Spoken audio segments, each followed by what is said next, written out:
I spent $4.99 on this mystery pack. 25 records for $4.99. Hey, the records are from the 70s, so I know there's some old records in there, but are there any gold records? We're going to find out with the help of our mystery guest. A mystery guest, you might recognize the name, you might recognize the voice, but because he's been behind the mic, well, he's sort of been the invisible man, and we're going to bring him out into the light. Now, with his assistance, his vast knowledge from 6 decades of collecting not only records, but stories, he's got the inside scoop on the pop music scene from the 1970s. So, we're going to soon find out whether or not I came up with some hidden gems in this mystery pack, or I just wasted $4.99. So let's meet our mystery guest now. One more thing. Stick around to the end of the episode because our mystery guest shares some songs from his own personal collection that bring back some memories from him from the music from the 1970s pop and soft rock music scene. Let's get started. I've been involved in radio in some shape or form since 1974. I currently host a weekend show heard on stations across the U.S. and around the world where I bring back the classic top-down top 40 sound. Welcome, Rich Appel, our mystery guest. And this is our mystery pack. I'm told there's 25 in this pack. I'm going to open this up. We're going to be looking for some gold. Any song that I reveal that you have either a personal or professional memory associated with, and the ones that you say, yeah, that's a winner. How about we call those plays, and the other ones, we'll call them nays. Does that sound good? That works for me. Well, Where did you get that? Is that one of the Woolworth specials, that 45 pack? Oh, what a great... All of those like $3 or something at Woolworth. That's where I started buying 45s. That's why I asked that question. What a great plug. I bought it from Viking Records store. That link's going to be right there.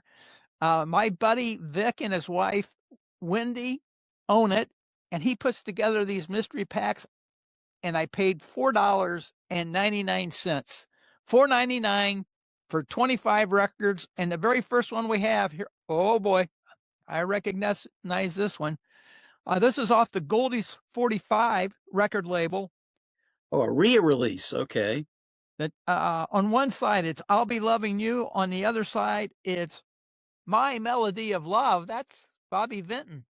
Oh man, that was Bobby Vinton's big comeback hit in, if I'm not mistaken, the fall of 1974, which was when I was first on a radio station, which was our high school radio station. And my show on that station every day, Monday through Friday, was during the lunch period. So I spent my senior year never seeing the cafeteria. I brown bagged it every day, and the station was piped into the cafeteria. But what the heck? It was a great introduction to being on the air. Would you say this is a play or an A? Oh, and in its day, certainly a play. I put it in the play pile. So we've at least got one record for $4.99. Let's see if we can find some more. This is off of the Paramount record label. It's a promotional copy. It's got No More Silence on one side. Oh, I'm going to butcher this. Maybe Kyrie Eleison from the rock opera Virgin. Well, this is the first I'm learning about a rock opera named Virgin. Or of Kyrie Eleison, is that the artist name? Kyrie Eleison is the name of the song. Well, the first name was made famous by that Mr. Mister song in the 80s.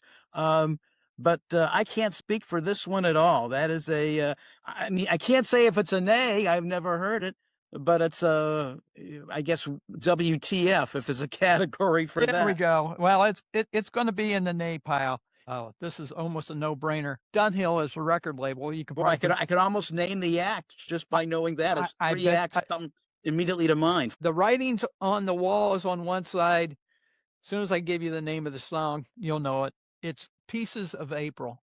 Oh, sure, sure. Three Dog Night. That would have been the spring of '73. I that was in the time when Three Dog Night could not go wrong. I mean, every song was a hit, and that one was probably a much bigger hit where I was at the time, which was in Massachusetts, New England, than it was nationally. Who wrote that, by the way? I mean, you could see on the 45. I don't remember who the writer I was just was. looking at that up. It's interesting you bring that up. Dave Loggins. Oh, Dave Loggins wrote that song. Who knew? Who himself had a big hit, his only big hit, like a year later, Please Come to Boston. So, and both those songs are things that I've certainly played on that thing. Pieces of April is one of my favorite Three Dog Night songs, but what about for you? Is this a play or a nay? Oh, it's absolutely a play. And man, you talk about Three Dog Night songs. I couldn't even tell you what my favorite was. There were so many. They hit it out of the park so many times during that era. This is off the RCA record label.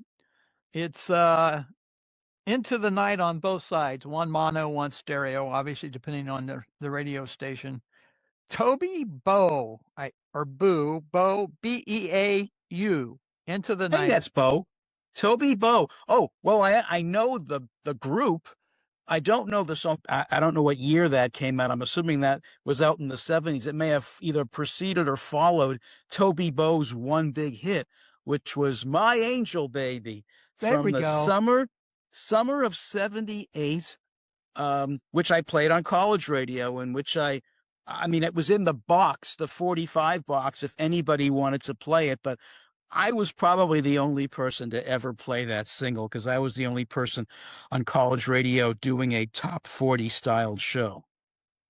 So we're familiar Oh with. yeah, it's a yay. It's a yay. It's Okay. A play. It's a play. Or It's a a play. yay It's a or play. It's a play. whatever. Here we go. Off the Columbia record label. Stereo on one side, mono on the other. It's the same song. The name of the artist is Tom Middleton, One Night Lovers. Wow. Not familiar with it, and I'm ashamed that I'm not because I spent 2 decades working with Sony Music, which was the home to and still is to Columbia Records, but not familiar with it. So I don't know if that constitutes a nay, but it's in that who knows pile. I think we can safely put that one in the nay. Okay, here we go again. It's Dunhill. Yeah, it's Three Dog Night again. Oh, wow. Anytime Babe on one side. Oh, this is the one I always got to be careful about how I pronounce it. Sure as I'm sitting here. Okay. So that was around the same time as, if I'm not mistaken, the Bobby Vinton song, My Melody of Love. I played that too on WSHS AM on my high school station. And that was the follow-up to what I think was the last really big hit for Three Dog Night, which was The Show Must Go On, the Leo Sayer song. Sure as I'm sitting here, the writer, very famous writer. Jay Hiatt? Oh, John Hiatt. That's the guy. That's a play. Yeah, it's a pretty good song. Yeah, why not? We'll put it in the play. You're listening to Triple Mystery Reveal with Rich Appel and Phil Yale. Hey, on the Phil Yale channel, it's dedicated to the golden age of music. And Rich has got a show called That Thing with Rich Appel. It's a great weekly program. Rich, can you give us just a couple sentences on what you include in that? Well, first, before I do that, I am contracted to do this. I need to show there you go. The program. Oh, hold on. Tell me if you got it. Here's the back. Well, you got to stoop down just a little bit. There we go. Oh, that's awesome. That is awesome. That is the only one of its kind. The show, and we've been on now 11 years in our 12th, we, for 3 hours every weekend, we bring back the classic top down top 40 sound, which is not just the hits of the 60s, 70s, and a smidge of the 80s, but also the classic commercials, the commercials you haven't heard in a gazillion years, the jingles that match the eras for the songs. And the annoying DJ, which is me. Most of the songs we choose are things that are based on what is happening that particular weekend. For example, we have one of those coming up the weekend of February 14th. We're doing our annual tele-election countdown. Over the month of January, we asked our listeners, or Apple heads, if you prefer, to tell us their favorite TV show themes ever. And this is the 10th year we've done this, and we will count them down in quick succession. I hope if you haven't heard us yet, you'll give us a shot. You'll just come to our website. There's a guide to all the stations and what time the show is on and when it streams, and you can stream it right from that page. I can vouch. It's a very entertaining show. Let's get back to our 45s here. The name of the group is Mud. Oh, sure. I know them. Show Me You're a Woman and Show Me You're a Woman. Twice? Apparently. I'm not sure I could do that either time. That must be from, and it's on private stock, huh? Mud was a big act in England, where they're from. And it's funny you bring that up because I have a side, they call it a side hustle. I don't like that term, but I program and curate channels for AccuRadio, which is, you may have heard of it. It's an online radio service that has 1,000+ channels for anything in any era and so forth. I've been doing this for about 5+ years.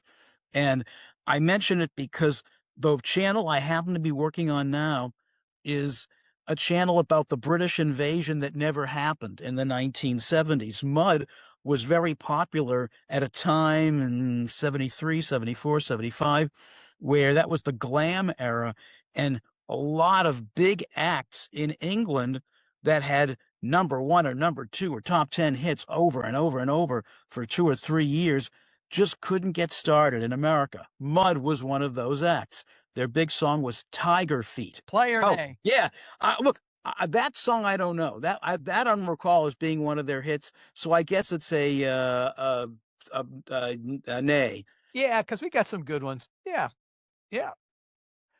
Okay, now this is off the Mercury label. I'm familiar with the artist. Oh boy, but I'm not familiar with either song. It is Skydiver. And Do You Think the Lord? ? Daniel Boone. Of course. I don't remember what Daniel Boone's real name was. I don't believe it was Daniel Boone, but I think we both know the biggest hit he had, and it was a hit all around the world. That song, of course, was Beautiful Sunday. And man, that was, I want to say late summer, early fall, 1972. Hey, it's a beautiful day or something. Isn't that the way that Yeah. song went? But and if I'm not mistaken, it was covered. It was a country act that covered that song. I don't know how well it did on the country charts, but I had that 45 too.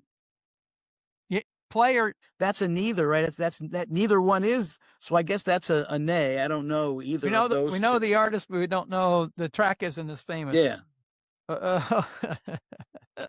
Well, this is interesting already. Areola America is a record label. Well, I could probably tell you the song based on that. There's only a few hits they had here in America. I Just Want to Love You is on one side. On the other, Torn Between Two Lovers, Mary MacGregor. Oh man, Mary MacGregor. That was it for her. Produced by, don't tell me, was it not produced by Peter Yarrow of Peter, Paul, and Mary? Yeah, it was. That's I'm impressed. That's the only Peter Yarrow credit I remember following Peter, Paul, and Mary's breakup or charting career. Some folks don't like that record. That's one of those songs that is probably a nay for a lot of people, but it was a #1 song, and I don't mind playing it if I find the right context for it. That was early '77, and I probably played that then on college radio to the chagrin of most of my listeners. I'm guessing you're not torn between a play or a nay on this one. Somebody out there is going to love this song. You know what? Everybody likes to rag on these certain songs that everybody thinks, oh, they're the worst songs ever. But then you run into people, you hear from people, and they go, "Thank you for playing this." I think it's a play. I think for Oh yeah, it's a play. Yeah, it's a play. For me, it's a play. Others, your opinion may vary. Hey, if you're listening to this and you think it'd be fun to be a mystery guest on this series, hey, just put a note in the comment or send me an email to info@philyale.com. info@philyale.com. We're going to keep right on rolling here. This is off the Epic record label, big time record label back in the 70s. It is mono and stereo version. You Can't Find Love in the Yellow Pages. The name of the artist is Michael Baldwin. Oh, it's the same song on both sides, right? Great title.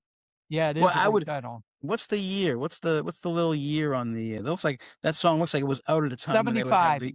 75. Okay, so, but that's the kind of song that somebody in a music department would want to play and at least put audition because of the title is so great. How the song is exactly, who knows? So I'm somewhere in between nay or play because I don't know the song. There's a rule. When in doubt, we put it out. It's in the nay pile. Okay. Who doesn't like bacon? Michael Bacon is the name of the artist. This is off the Monument record label. Best Friend on Both Sides. The name of the artist, Michael Bacon. Any relation to the actor Kevin Bacon? I doubt it, but maybe he's one of the Bacon brothers. That record looks too old for that to be the case. No idea about this one. I know the label. I know Bacon. Yeah. But we don't know Best Friend. Yeah. Maybe the song isn't kosher either. I don't know. Yeah, that's a nay, just given the unfamiliarity card. Oh, gee whiz. Here we go. A&M Records. Oh, okay. Already it could be a winner. I mean, it's definitely Jerry Moss. How do you go wrong? It's definitely a winner. I Kept on Loving You on one side, Close to You the other. Of course, we're talking about the Carpenters. Oh, okay. Yeah. Well, man, who doesn't know or remember this song from that summer of 1970? Well, I can remember where I was when I heard that. Yeah, I'm 13 years old, and actually that was #1 during the first summer, the first weeks of American Top 40 with Casey Kasem. Oh, okay. Which was it started out, I think, on 10 stations nationwide. I know this because I wrote a story about it for Billboard when Casey died back in 2014, I believe. Play? Oh, yeah. How can you not? The group is called Crazy Paving. It's off the Cap record. Oh, label. I might know this one. I know their main song, their big hit. Oh, what is it? Is it, it may not be this single, but is it Anytime Sunshine? Oh my gosh. It's there. Anytime. Well, am I allowed to sing it? Is that you can sing it because I have no idea. Yep, it's a great record. That's a record that I heard on WLS in Chicago, or maybe it was WCFL. Back when stations would play something from, as I call it on my show, the rack in the back of the shack. I'm not sure if I've ever played that song, but I really should. That's a cool song. I'm going to have to check it out. I have no knowledge at all of that one. So that we put that in the play pile. Now, this one, okay, I'm not 100% sure how to pronounce the name of the label. Dore. Dore, maybe? I think it's Dore. Dore. Okay. I've got a bunch of 45s on that label. I'm trying to imagine which one this could be because I know it's got a little leaf on it, right? Yeah. Jack and Chiara are the artists. Baby, You Make My Day on one side, You need to find your heart on the other. See, you can see, indeed. Oh, wait, there's an agu. Maybe it is Dore. Okay. I take that back because I was thinking of the old label where they didn't have the accent marks. So you were right the first time. No idea what this is. Sorry. So I guess that's a nay for me. See, I'm trying to move this right along too. Hey, of the songs we've covered so far, if you let us know which one has been your favorite, please put it in the comment. Consider subscribing to the channel, liking the episode. Off the Columbia record label, Hope for Love on one side, Another Rainy Day in New York City, and the other, it's Chicago. Oh, it's Chicago. Okay, well, I can talk about. I mean, that song was interesting. Chicago was on a roll, of course. That was 1976 off the 10th album, Chicago 10. And it was a rare stiff for Chicago as a first single. Most times, Chicago's first single from an album, guaranteed top 10, but not Another Rainy Day in New York City. It did not move the needle, but the follow-up was the biggest hit they ever had all over the world, which I heard maybe like 2 or 3 weeks after that single came out, and Columbia Rush released it, or they must have. And it was the day before I was supposed to go back to college, so my sophomore year. At that time, I was music director of the station, and all that I mattered to me was I wanted to come back and be able to put in some records that I had heard and immediately make some kind of impact so people would hear them. That song, of course, was If You Leave Me Now, which is actually, see, I beat you to the punch because I've got that one here. That's one of my hack of records we know and hopefully love, or in some cases don't love at all. Well, look, it was a stiff, but look, I have played it under certain circumstances. People remember it, so I'm okay with that in the playbill. We're a little over halfway through.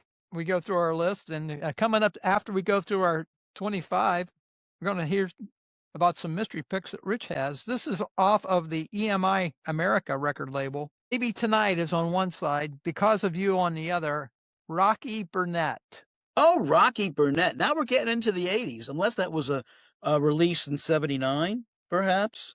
I'm trying to find the date on 79. Oh, okay. So it was right before Rocky's big hit, which was #1 where I was, Tired of Towing the Line. Is this a play or a nay? And I don't know it, so I say nay. Okay. Could be good. Who knows? Yeah, I only paid $4.99, so I mean, I'm getting some good value here. This is off of the Epic record label. Again, mono and stereo. I Want Some More is on one side. I Want Some More on the other. The name of the artist is Colin Blunstone. Colin Blunstone. Well, I know who Colin Blunstone is because he, if I'm not mistaken, was the lead singer or one of the lead singers of the Zombies. That's my understanding. In fact, yeah. So, and I know one of his songs in 1972, he released a solo song that was played on Boston radio called Caroline Goodbye, which is pretty good. This one, no idea. We're down to 8. Boy, I think we hit gold here. Definitely. It's off the Columbia record label again. On one side, it's called I Do It For Your Love. On the other, it's Still Crazy. Oh, it's Paul Simon. Years. Yep, Paul Simon. I knew it from the first one. As soon as you said I Do It For Your Love. So it's a play, I'm guessing. Oh, yeah, absolutely a play. Yeah, we've played that a lot. This is off the Chrysalis record label. On one side. The green Chrysalis label? It's a blue one. Oh, okay. Backstreet Noise and Hot Child in the City. Oh, okay. Nick Gilder. Yep. Oh, of course. This is senior year for me at WQHS on the Penn campus. Played this song quite a bit. I believe Nick Gilder never had another major hit, at least here. I think he's Canadian, and he was in the same band. What was the name of it? Sweeney Todd. He was in the band with a guy who did gangbusters in the 80s, Bryan Adams. Oh, wow. There you go. And Nick Gilder he actually did have another great song. In the summer of 79, There was a song he did called Rock Me. Yeah, it's absolutely a play. Okay, we're getting down to about a handful here. Oh, okay. Whew. Do the hits get bigger, or maybe they Oh, the don't? hit. Well, this one clearly is off the Atlantic Oldies series. Okay. When a Man Loves a Woman on one side, The Rose on the other. We're talking Bette Midler. Of course. Okay. Both of these from the movie The Rose. And When a Man Loves a Woman, the Percy Sledge song, was the first single from that soundtrack before The Rose came out and, of course, became a gigantic hit. But boy, I'm embarrassed by this first one because this is when I was doing the internship at WRKO and in the music meetings, and this song came up. And I thought for sure her remake, I mean, she did a great version of it, playing the character she did in that movie. And I said, yeah, I think people are going to go for this. And I also, keeping in mind the station was trying to reach a more adult audience, I kind of beat the band for it, and unfortunately, it didn't really perform. But The Rose, of course, more than made up for it. That's probably the second or biggest hit Bette Midler had. Wind Beneath My Wings might have been her biggest, which I know because that was number one the day I got married. Play. Oh yeah, I mean Okay. both of them, both sides. We got more plays than we got nays here. Here we go. Wow, we got a lucky pack. 20th Century record label, Time Ain't Time Enough. And I Like Dreamin', Kenny Nolan. Oh, Kenny Nolan, sure. Kenny Nolan, the guy who wrote two number one songs before he was an artist that anyone knew. He wrote My Eyes Adored You, and then another number one song a few weeks later, Lady Marmalade from wow. LaBelle. Oh, wow. He co-wrote, I guess, maybe not. Maybe he didn't write them both himself. I Like Dreamin'. Look, I can take or leave this song. Not one of my favorites, but certainly a very big hit. We've played it on that thing because we know people remember it. Play or nay? Yeah, we'll play it. Yeah, sure. I Like Dreamin', about not having to listen to I Like Dreamin'. This is off the Atlantic Oldies series again, so we know it's going to be good. The name of the artist. Oh, wait, two different artists. Two different hits.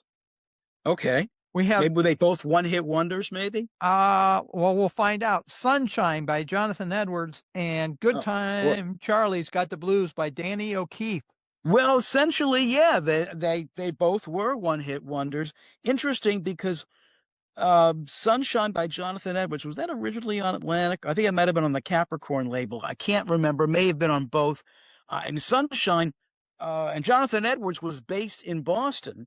That song was a very big hit in Boston several, maybe months before it broke nationally.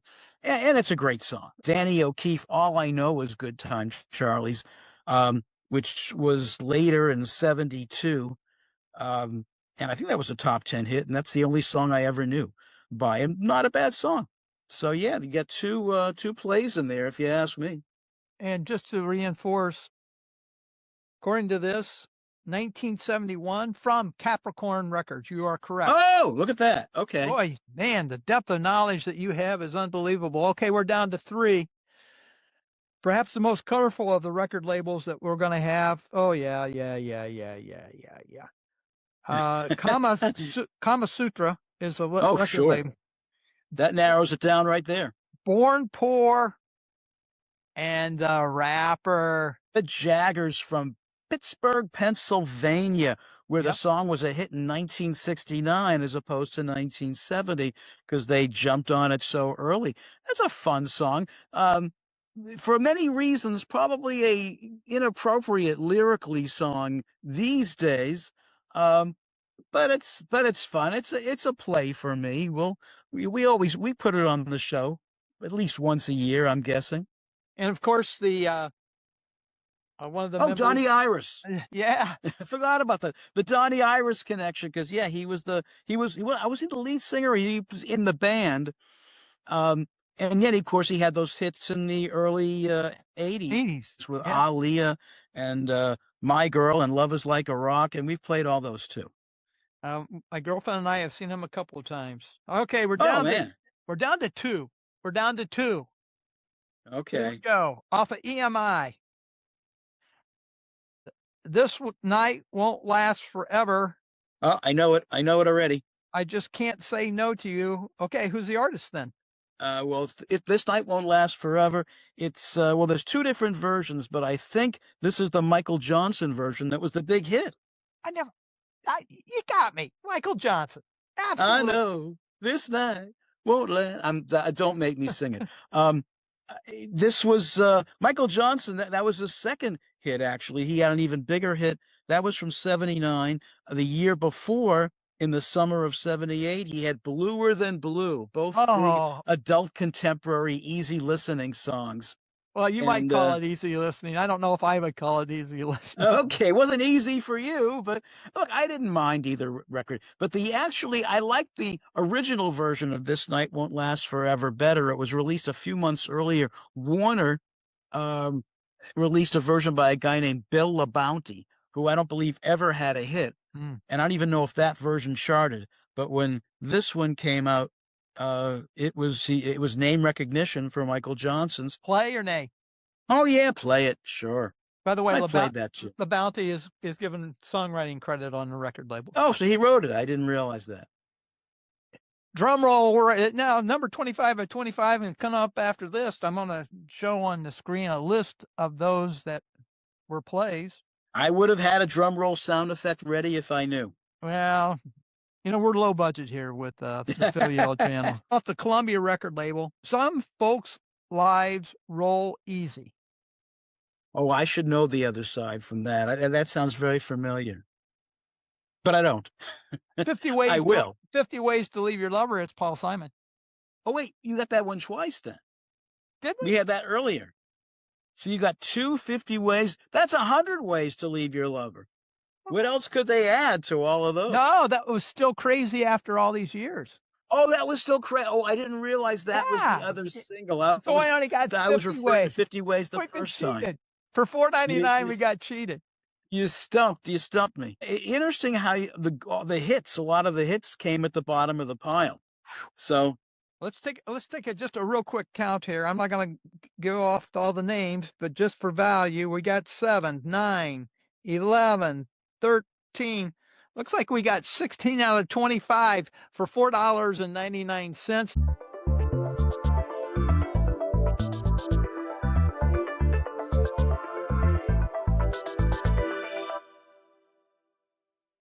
You've met the mystery guest. We've gone through the mystery stack. Now we've got some mystery picks from our mystery guest. When I began doing radio at my college, I was doing and this was the college equivalent of the graveyard shift. I was doing Wednesdays, 10 a.m. to 1 p.m. The neat thing about it was that I was always there when the mailman came. So he would give me all the packages from the record companies. Oh, there you go. That we were getting service from. Yeah. So I would, I'd put on a long song. I'd open up stuff and say, hey, wouldn't it be cool if I would play a song on my show that we're just getting that maybe nobody else has heard yet? So this particular, it would have been in December this was 1975. I rip open the pack from Warner and I pull out this 45 and I know the artist who had just had a big hit. So I figured, well, what do I have to lose? I'm just going to put it on. I'm going to cue it up. I've never heard this record before. I'm going to come out of the news and play it and hope it's okay. Man, was it okay. It was an amazing, I fell in love with the record immediately. And that, of course, was the Four Seasons, December 1963. Oh, What a night. Yeah. Same show. I go through the 45 box and I notice another new single that I had not heard yet by a pretty big band that had just taken off here in America. British band. Here's the record. Can you read it? No, I'm sorry, I cannot. That's Queen's Bohemian Rhapsody. I was gonna guess based upon the lead in. Wow. I mean, how not only was it a major international hit then, it's been a hit like 3 times since. I mean, it's a classic. They made it into a movie, for God's sakes. My friend John, who usually would do the Thursday night show, or I don't remember when he was on in later years, but sometimes as a music director, I would come in later to take care of the stuff that came that day from the mail and so forth. And this is late 1976. He's playing this cut from an album, and I'm saying, wow, this is great. What is this? And he goes, I don't know. The album was there, and I wanted to play a track from it. You put it out. And I had not heard anything by this band. And so, wow, I said, when the single actually was released a little bit later, we put it right in rotation, and it went on to become a big hit. And it was these guys, Climax Blues Band, with their song Couldn't Get It Right. Still one of my favorites to this day. So I always like mentioning when someone else gets it right, because I so rarely did, even though I was music director. Here's another example of that. The same guy that brought me the Ramones that first day of class. Later that same year, that sophomore year, he gave me this next single and said, watch out for these guys. These guys are going to be big. And I didn't know a thing about them. All I knew was this one single that I'm holding in my hand. I played it. I liked it. I thought the guy sounded like Paul Anka, a cross between Paul Anka and Van Morrison on the record. And the song didn't end up doing much. It took a year for it to become a top 40 hit, but the rest is history. Breakdown, Tom Petty and the Heartbreakers. Oh, wow. The one that started it all for him. Going back to when I was doing the internship at WRKO with the music department, this song on Island Records was out, and I thought it was great, and it was moving up the charts. And so the music meeting, every Tuesday for about a month, I would say to Richard Woodward, who was the music director of RKO, have you considered this song? I think this is a great song. It's about radio. It's catchy as hell. And he couldn't stand it, hated it, didn't want to add it. He was trying to avoid it. You know what it is already, I'm guessing, by that look on your face. Anyway, finally, he relents because the song is breaking top 40. It's going at some other sister stations. It's doing well. So he adds it. And I feel like, hey, maybe I made an impact here. What happened? The song totally stiffed on RKO. Didn't really do anything. Pilot of the Airwaves, Charlie Dore, or as he called her, Charlie Dork. So that was my infamous pick. Gone right or gone wrong. It only matters. See, the moral of the story is it only matters how the song does at the station. It doesn't matter if it's a giant hit anywhere else. Right before I was getting ready to go back to campus, my friend, we were talking about music, and I said, this song is going to be a big hit, and there's nothing you can do about it. And sure enough, it was not only a big hit, it sold 2-3 million copies. And it turns out my roommate loved the song and bought it and played it. And I, on a dare, played it on my college show. And of course, it's Disco Duck. Oh, God. Rick and his cast of idiots. Band of idiots or whatever it was. Cast of idiots. And you know what?